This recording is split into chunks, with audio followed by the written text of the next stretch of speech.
Meus pais me expulsaram de casa, quando descobriram que eu estava grávida de um homem pobre.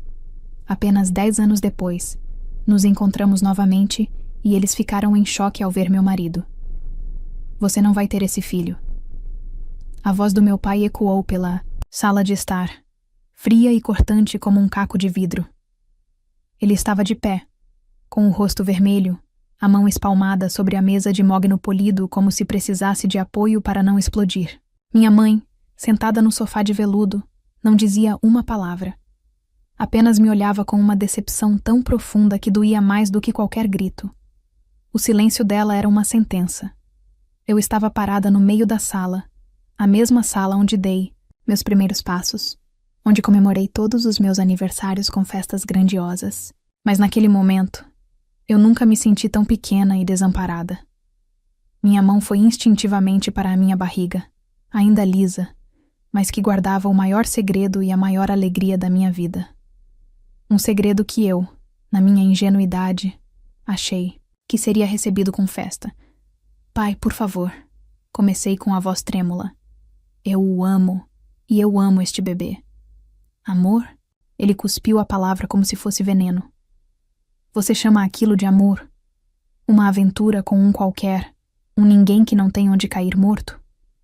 Helena, você foi criada para ter o melhor, para ter um futuro brilhante, um marido à sua altura. E você joga tudo fora por causa de um impulso? Um impulso. Era assim que ele via o meu amor por Rafael. Para mim, Rafael era o meu mundo. Eu o conhecia em uma galeria de arte. Eu estava lá por obrigação social, acompanhando meus pais em mais um evento de caridade. Ele estava trabalhando, servindo as bebidas. Nossos olhares se cruzaram sobre uma taça de champanhe, e por um instante, todo o barulho do salão desapareceu. Havia uma bondade e uma luz nos olhos dele que eu nunca tinha visto em nenhum dos rapazes ricos e vazios que meus pais tentavam me empurrar. Começamos a nos encontrar em segredo. Nossos encontros não eram em restaurantes caros ou iates luxuosos. Eram em parques, sentados na grama, dividindo um sanduíche. Eram caminhadas longas pela cidade, de mãos dadas, onde ele me contava sobre seus sonhos. Rafael não tinha dinheiro. Era verdade. Ele morava em um quartinho alugado e trabalhava em 2 empregos para se sustentar e para investir cada centavo que sobrava em um projeto maluco dele, um aplicativo que ele jurava que mudaria a forma como as pessoas se conectavam. Eu não entendia nada de tecnologia, mas eu entendia de paixão. E ele falava daquele projeto com o mesmo brilho nos olhos que usava quando dizia que me amava. Com ele, eu me sentia em casa. Pela primeira vez na vida, eu sentia que alguém me via de verdade, e não apenas o dinheiro da minha família. Quando descobri a gravidez, meu primeiro sentimento foi pânico, seguido de uma onda de alegria tão pura que me deixou sem ar. Contei para o Rafael naquela mesma noite, no nosso banco de praça preferido. Ele ficou em silêncio por 1 minuto, olhando para o teste positivo na minha mão, e eu prendi a respiração. Então, ele levantou o rosto, com os olhos cheios de lágrimas, e abriu o sorriso mais lindo que eu já vi. Ele me abraçou com força e me rodopiou no ar, dizendo: "Nós vamos ser uma família. Eu vou construir o mundo para vocês 2. E eu acreditei. Eu acreditava tanto no nosso amor que achei que meus pais, no fundo, também acreditariam. Achei que, ao verem a minha felicidade, o amor deles por mim falaria mais alto que o preconceito. Que erro o meu. Ele não é um ninguém. Minha voz saiu mais firme agora, aquecida pela memória do sorriso de Rafael. O nome dele é Rafael, e ele é um homem bom, trabalhador e inteligente. Ele me faz feliz, mais feliz do que todo esse luxo jamais fez. Felicidade não paga as contas, Helena. Minha mãe finalmente falou. Sua voz era um sussurro gelado. O que você vai dar a essa criança? Um teto caindo aos pedaços? Roupas de segunda mão? Você não faz ideia do que é a vida lá fora. Nós te demos tudo, uma educação nos melhores colégios, viagens, conforto, e é assim que você nos agradece? Eu não estou pedindo o dinheiro de vocês. Estou pedindo o apoio, o amor. Vocês são meus pais, vão ser avós. Eu implorei, sentindo as lágrimas quentes finalmente escorrerem pelo meu rosto. Meu pai andou até mim, parando tão perto que eu podia sentir sua raiva irradiando. Você tem uma escolha, Helena. É simples. Ou você interrompe essa loucura e esquece esse rapaz para sempre, ou você pode pegar as suas coisas e sair da minha casa. E se escolher sair, esqueça que tem paz. Você não receberá mais um centavo. Estará por conta própria. O ultimato pairou no ar, pesado e cruel.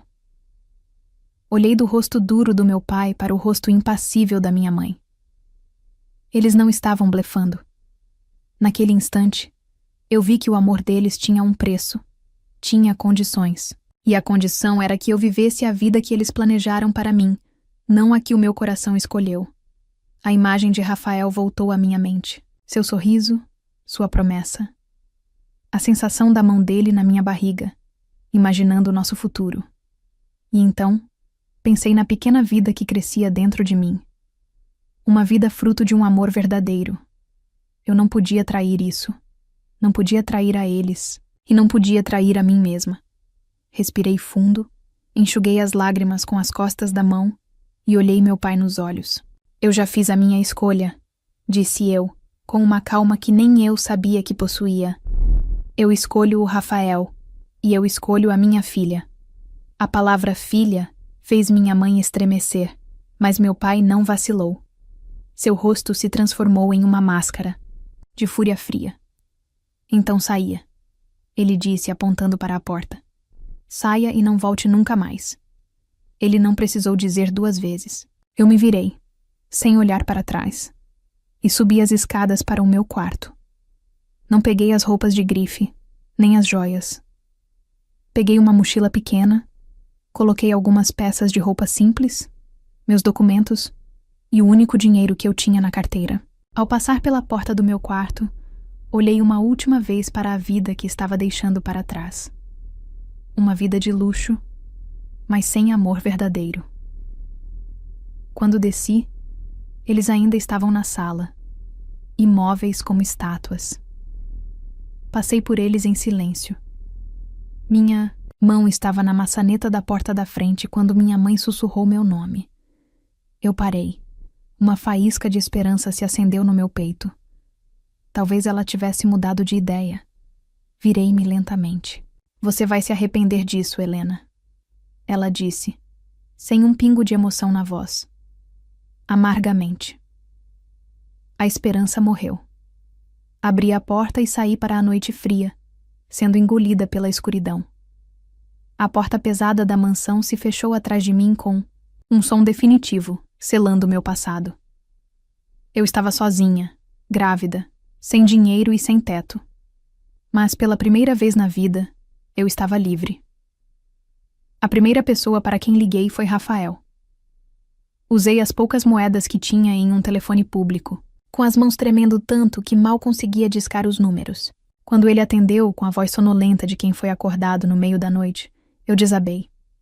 Entre soluços, contei tudo o que havia acontecido. Ele não me interrompeu, apenas ouviu. Quando terminei, a única coisa que ele disse foi: "Estou indo te buscar. Me diga onde você está."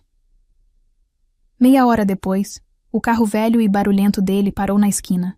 Quando entrei, ele não disse nada. Apenas me envolveu em seus braços e me deixou chorar até que não houvesse mais lágrimas. Naquela noite, a mansão fria foi trocada pelo pequeno cômodo que ele alugava na periferia. Era um lugar minúsculo, com uma cama, uma pequena escrivaninha onde ficava seu computador e um banheiro compartilhado no fim do corredor. O barulho da rua entrava pela janela que não fechava direito. Mas, deitada em seus braços, naquele colchão fino, eu me senti mais segura e amada do que em toda a minha vida. Os primeiros meses foram os mais difíceis. A realidade bateu na nossa porta sem a menor cerimônia. O pouco dinheiro que eu tinha acabou em uma semana. Rafael já fazia malabarismos com seus 2 empregos, um como garçom e outro como entregador, mas agora éramos 2, com um bebê a caminho. Eu sabia que não podia ficar parada. Pela primeira vez na vida, eu precisei procurar um emprego. Foi um choque de realidade brutal. Ninguém se importava com o meu diploma de uma faculdade cara ou com o fato de eu falar 3 línguas. Eu não tinha experiência em nada. As portas se fechavam na minha cara uma após a outra. Engoli meu orgulho, que já estava em pedaços, e aceitei o primeiro sim que recebi. Um emprego de faxineira em um prédio comercial. Lembro-me do meu primeiro dia. Cheguei em casa com as mãos cheias de bolhas, as costas doendo e um cheiro forte de desinfetante impregnado na pele. Sentei na cama e chorei de exaustão e humilhação. Rafael se sentou ao meu lado, pegou minhas mãos machucadas e as beijou, uma por uma. Você é a mulher mais forte que eu conheço, ele disse. Isso é só uma fase, eu prometo. E eu acreditava nele. Todas as noites, não importava o quão cansados estivéssemos, ele se sentava em frente, ao seu computador velho. Enquanto eu dormia, ele passava horas e horas programando, digitando códigos que para mim pareciam outra língua. Era o seu projeto, o seu sonho. Ele estava construindo nosso futuro ali, naquela tela brilhante, movido a café barato e uma determinação, de ferro. Às vezes eu acordava de madrugada e o via com a cabeça entre as mãos, frustrado com algum problema. Eu me levantava, fazia um carinho em seus ombros e dizia: vai dar tudo certo. Eu confio em você. E ele sorria, me beijava e voltava ao trabalho. Nós éramos o porto seguro um do outro. A vida era uma contagem constante de moedas. Juntávamos cada centavo para o enxoval da nossa filha, a quem decidimos chamar de Clara. Não podíamos comprar nada novo. Passávamos os domingos, nosso único dia de folga, em bazares de caridade e lojas de segunda mão. Lembro-me da emoção que senti quando encontramos um berço de madeira, um pouco arranhado, mas ainda firme. Rafael o lixou e pintou de branco, e ele ficou lindo no canto do nosso pequeno quarto. Cada macacãozinho, cada par de meias, era uma vitória. Era o nosso esforço, o nosso amor se materializando em pequenas peças de roupa. O desprezo do mundo que eu deixei para trás às vezes nos encontrava. Uma vez, enquanto servia mesas em um restaurante, meu segundo emprego depois da faxina, vi um grupo de antigas amigas da minha mãe. Elas me reconheceram. Vi os cochichos, os olhares de pena e zombaria. Fui para a cozinha. Respirei fundo e voltei para o salão de cabeça erguida. O julgamento delas não pagaria meu aluguel, nem compraria as fraldas da minha filha. O amor que me esperava em casa era a minha armadura. A cada obstáculo, nosso amor parecia se aprofundar, criar raízes mais fortes. Não tínhamos luxo, mas tínhamos um ao outro. Tínhamos conversas, risadas e sonhos compartilhados na simplicidade do nosso quartinho. Aprendemos a encontrar alegria nas pequenas coisas. Um jantar especial com a comida que conseguimos comprar em promoção. Um passeio no parque para sentir o sol. A sensação dos primeiros chutes da Clara na minha barriga. Quando a bolsa estourou, foi no meio da noite. Fomos para o hospital público em um ônibus, porque o carro do Rafael havia quebrado na semana anterior. O lugar era lotado, barulhento, e nada parecido com os hospitais particulares que eu conhecia. Mas as enfermeiras foram gentis, e Rafael não saiu do meu lado um único segundo, segurando minha mão, dizendo que eu era forte, que estava indo tudo bem. E então, depois de horas de dor e esforço, eu a ouvi. O choro mais lindo do mundo. Eles colocaram aquele pacotinho quente e rosado nos meus braços. Clara, minha filha. Olhei para aqueles olhinhos minúsculos que me encaravam com curiosidade e senti um amor tão avassalador que tirou todo o meu fôlego. Todas as dificuldades, todas as noites mal dormidas, as mãos calejadas, a humilhação, tudo valeu a pena, por aquele momento. Rafael se aproximou, com o rosto banhado em lágrimas. Ele passou o dedo delicadamente na bochecha dela. Oi, Clara, ele sussurrou. Eu sou seu pai, e eu prometo que vou te dar o mundo. Naquele instante, olhando para o meu marido e para a minha filha, uma nova força tomou conta de mim. Não estávamos mais apenas sobrevivendo. Agora, tínhamos o motivo mais importante de todos para lutar, para vencer. Por ela. Nós construiríamos um império para a nossa pequena Clara. Não um império de dinheiro como o da minha família, mas um império construído sobre a única coisa que realmente importava: o nosso amor. A batalha estava longe de acabar, mas nós tínhamos acabado de ganhar a nossa maior força. Os anos que se seguiram ao nascimento de Clara foram um borrão de trabalho incansável e amor infinito. A vida continuava dura, mas agora tinha um centro, um sol em torno do qual tudo girava: nossa filha. Eu troquei o trabalho de faxineira pelo de garçonete em um pequeno café, o que me dava horários mais flexíveis. Chegava em casa exausta, mas o sorriso banguela de Clara e o abraço de Rafael recarregavam todas as minhas energias. Nós criamos nossa filha em um ambiente de simplicidade, mas transbordando de afeto. Ela não tinha um quarto cheio de brinquedos caros, mas tinha um pai que construía castelos com caixas de papelão e uma mãe que contava as histórias mais fantásticas. Ela nunca soube que éramos pobres, porque em amor éramos a família mais rica do mundo. Enquanto isso, Rafael continuava sua jornada noturna.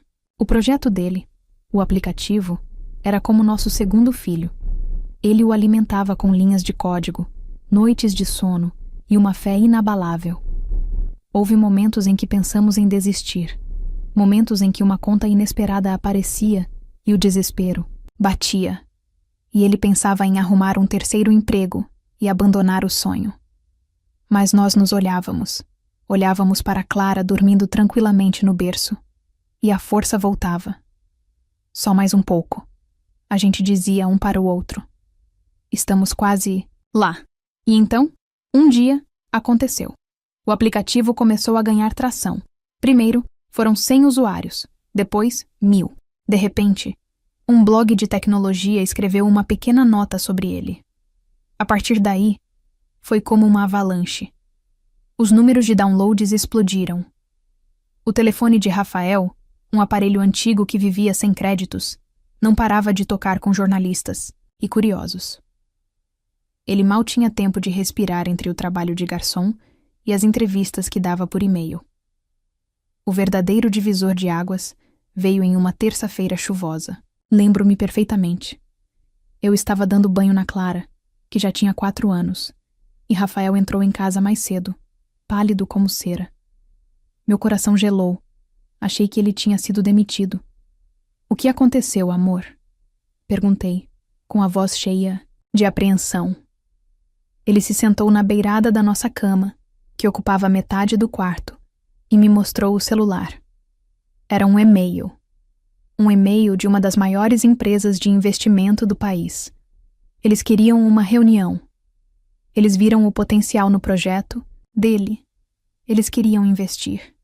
Ficamos em silêncio por 1 minuto, apenas nos olhando, tentando processar. Aquilo não parecia real. Era o tipo de coisa que acontecia nos filmes, não com pessoas como nós. Naquela noite, pela primeira vez em anos, Rafael não ligou o computador. Ele me abraçou e nós dois choramos, não de tristeza ou cansaço, mas de um alívio e uma esperança tão grandes que parecia que nossos corações iam explodir. A reunião foi um sucesso. O investidor era um homem que, assim como Rafael, veio do nada e construiu um império. Ele viu em Rafael a mesma faísca, de genialidade e a mesma fome de vencer que ele mesmo tivera. O aporte de capital foi gigantesco. De um dia para o outro, nossa vida mudou de uma forma que eu jamais poderia ter imaginado. Em menos de 2 anos, a pequena empresa que nasceu em um quartinho alugado se tornou um fenômeno. Rafael não era mais garçom. Era o CEO de uma das startups de tecnologia mais promissoras do país. Eu deixei meu emprego no café e me juntei a ele, cuidando da parte de comunicação e design da empresa. Descobri que tinha um talento para aquilo, uma visão que ajudou a marca a crescer. Éramos uma equipe, nos negócios e na vida. O dinheiro nos trouxe conforto. Saímos do pequeno cômodo e nos mudamos para uma casa de verdade, com um quintal, onde Clara podia correr livremente. Depois, compramos a casa dos nossos sonhos, uma residência linda e moderna em um condomínio fechado, com uma piscina que fazia os olhos da nossa filha brilharem. Ela finalmente tinha o quarto de princesa que eu sempre sonhei em dar a ela. Mas nós nunca a deixamos esquecer de onde viemos. O amor e a união continuavam sendo a base de tudo. O dinheiro era uma ferramenta para nos dar segurança, não um motivo para mudar quem éramos. Começamos a frequentar os mesmos círculos sociais que um dia me expulsaram. Era surreal. As mesmas pessoas que me olhavam com pena e desprezo agora me cumprimentavam com sorrisos e admiração, curiosas, sobre a nova poderosa do mundo da tecnologia. Eu era educada, mas mantinha distância. Eu sabia o valor daqueles sorrisos. E então, uma década depois daquela noite fria em que fui expulsa de casa, o convite chegou. Era um envelope grosso, de papel nobre, com letras douradas. O baile de gala anual de uma grande fundação de caridade. O evento social mais importante do ano. Um evento que meus pais nunca, em hipótese alguma, perderiam. Meu nome e o de Rafael estavam lá, impressos em relevo. Segurei o convite nas mãos, e por um instante, eu não era a mulher de sucesso, mãe e esposa feliz. Eu era novamente aquela garota de 18 anos, assustada e com o coração partido, parada na porta da casa dos meus pais. Um turbilhão de emoções me invadiu. Raiva, dor, mas também uma estranha curiosidade. Rafael chegou por trás e me abraçou, vendo o convite em minhas mãos. "O que você quer fazer?" Ele perguntou suavemente, sem qualquer tipo de pressão. Respirei, fundo, olhando nosso reflexo no vidro da janela. Vi um casal forte, que construiu um mundo do nada. Vi a casa linda atrás de nós. Ouvi a risada de Clara vindo do jardim. Nós não precisávamos provar nada para ninguém. Mas talvez eu precisasse fazer aquilo por mim mesma. Não para me mostrar, mas para fechar um ciclo. Para olhar o meu passado nos olhos. Não com mágoa, mas com a força de quem sobreviveu e floresceu. "Eu quero ir", disse eu com a voz firme. "Nós vamos a esse baile." A noite do baile chegou como uma maré alta, trazendo consigo uma mistura de ansiedade e uma calma feroz que eu não esperava sentir. Escolhi um vestido de um azul profundo, simples, mas de um corte tão perfeito que parecia ter sido costurado em mim. Não usei muitas joias, apenas um colar delicado que Rafael me deu no nosso último aniversário de casamento. Ao meu lado, meu marido estava impecável em um smoking. Ele segurou minha mão quando saímos do carro e me lançou aquele mesmo olhar que me fez apaixonar por ele há mais de 10 anos. Um olhar que dizia: "Estamos juntos nisso." O salão de festas era um mar de cristais e sussurros. Flashes de câmeras pipocavam por toda parte. Há uma década, eu teria me sentido intimidada, um peixe fora d'água. Mas naquela noite, caminhando ao lado de Rafael, eu me sentia em casa. Não por causa do luxo ao redor, mas porque a minha casa estava ali, segurando a minha mão. Nós não éramos mais forasteiros tentando entrar. Éramos convidados de honra. Não demorou muito para que eu os visse. Meus pais. Eles estavam perto de uma das colunas do salão, conversando com um casal. O tempo não tinha sido gentil com eles. Meu pai parecia mais velho, mais curvado, e havia uma linha de preocupação permanente em sua testa que eu nunca tinha visto antes. Minha mãe, sempre impecável, parecia um pouco forçada em seu sorriso, seu vestido elegante, mas de uma coleção de anos atrás. Fiquei sabendo por conversas no mundo dos negócios que os investimentos deles não iam bem há anos, que a fortuna da família vinha diminuindo a cada decisão errada. Eles estavam se esforçando para manter as aparências. Nossos olhares se cruzaram. Primeiro, vi a confusão no rosto da minha mãe. Um vago reconhecimento, como quem tenta se lembrar de um rosto familiar. Então, seus olhos se arregalaram. Ela cutucou o braço do meu pai, que se virou. O choque no rosto dele foi como um relâmpago iluminando o salão. A taça de champanhe em sua mão tremeu. Eles me encaravam, paralisados. Não conseguiam desviar o olhar da minha figura, da minha roupa, da confiança que eu exalava. E, principalmente, do homem que estava ao meu lado, com o braço protetoramente em volta da minha cintura. Eu não sorri. Não fiz nenhum gesto. Apenas sustentei o olhar deles por um longo segundo. E nesse segundo, Eu não senti ódio. Não senti um desejo de humilhá-los. O que eu senti foi uma espécie de paz. A ferida, que um dia foi um buraco aberto no meu peito, agora era apenas uma cicatriz, pálida, a lembrança de uma batalha que eu venci. Desviei o olhar e guiei Rafael para a nossa mesa, bem na frente do palco. Pude sentir os olhos dos meus pais queimando nas minhas costas durante todo o trajeto. O mestre de cerimônias subiu ao palco. Ele falou sobre a importância da caridade, sobre construir um futuro melhor. E então, ele começou a falar sobre o grande patrocinador da noite. Hoje, temos a honra de ter conosco um homem que é a personificação do sonho, disse o apresentador, com a voz embargada de admiração. Um homem que veio do nada, com apenas uma ideia na cabeça e uma determinação, de aço no coração. Ele construiu, do zero, uma das empresas de tecnologia mais inovadoras e bem-sucedidas do nosso país, mudando a vida de milhões de pessoas. Eu apertei a mão de Rafael por debaixo da mesa. Ele sorriu para mim, um sorriso rápido e tranquilizador. Mas seu sucesso nos negócios, continuou o apresentador, só não é maior do que o tamanho do seu coração. Com uma doação recorde para a nossa fundação, ele garantirá a educação de centenas de crianças carentes. Senhoras e senhores, por favor, recebam com uma calorosa salva de palmas o nosso grande benfeitor da noite, o homem que está construindo o futuro, Rafael. O nome ecoou pelo salão. Um holofote se acendeu sobre a nossa mesa, focando diretamente em meu marido. Rafael se levantou. E o salão inteiro se levantou com ele, irrompendo em um aplauso estrondoso. Naquele momento, meu olhar encontrou novamente o dos meus pais. Se eles estavam chocados antes, agora estavam devastados. A realidade os atingiu com a força de um trem. O rosto da minha mãe estava branco como papel, sua boca entreaberta em um "o" silencioso de puro horror.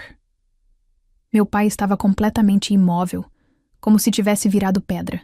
Eles olhavam para o homem no centro do palco, o ninguém, o homem pobre, que eles tanto desprezaram, agora sendo aplaudido de pé por toda a elite da sociedade, as mesmas pessoas cuja aprovação eles buscaram a vida inteira. Pude ver o arrependimento surgindo em seus olhos. Um arrependimento profundo e amargo. Eles não estavam apenas vendo o sucesso de Rafael, eles estavam vendo tudo o que perderam. A filha feliz e realizada, o genro genial e generoso. E, acima de tudo, a neta, Clara, a menina linda e inteligente de 10 anos que eles nunca conheceram, a herdeira de todo aquele império de amor e sucesso que foi tirada de suas vidas pelo preconceito e pelo orgulho deles. Rafael fez um discurso, curto, humilde e poderoso. Agradeceu a todos e falou sobre a importância de acreditar nos sonhos. Quando voltou para a mesa, sob mais uma onda de aplausos, ele se inclinou e beijou minha testa. "Você está bem?" Ele sussurrou. Eu olhei para ele, o amor da minha vida. Olhei para o palco. E, por fim, lancei um último olhar para os meus pais, que pareciam duas figuras pequenas e derrotadas no meio da multidão. Eles não vieram falar comigo, e eu não fui até eles. Não havia mais nada a ser dito. A melhor resposta para a crueldade deles não era uma palavra de confronto, mas sim a vida que eu construí. Minha felicidade era a prova final de que eles estavam errados. Meu amor, minha família, meu sucesso. Essa era a verdadeira superação. Dei as costas ao meu passado e sorri para o meu marido. Eu estava em paz. Eu estava em casa. Eu tinha vencido.